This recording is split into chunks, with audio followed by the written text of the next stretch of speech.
તો વાત કરીએ સુરતની તો દિલ્હી પોલીસના જાપ્તામાંથી ફરાર આરોપી ઝડપાઈ ચૂક્યો છે। જ્યાં ફરાર પોક્સોના આરોપીને ક્રાઇમ બ્રાન્ચે ઝડપી પાડ્યો છે।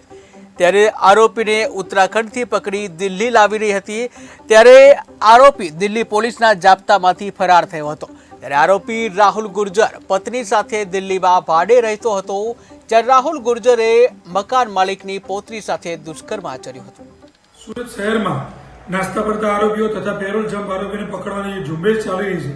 ये झुंबेश अंतर्गत दिल्ली मालवीयनगर पुलिस में 9/7/2024 रोज एक दुष्कर्म आरोपी जाप्ता में भागी गयेलो गुनो नोंधायेल है।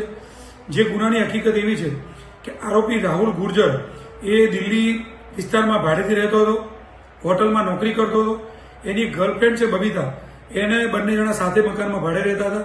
भाड़े रहता था जे मकान मालिक की पुत्री है उमर वर्ष 13 एने मीठाई में नशाकारक दवा पीवड़ावी बेभान करी एना पर दुष्कर्म करी अने नासी गयेलो हतो अने वारंवार दुष्कर्म करतो हतो।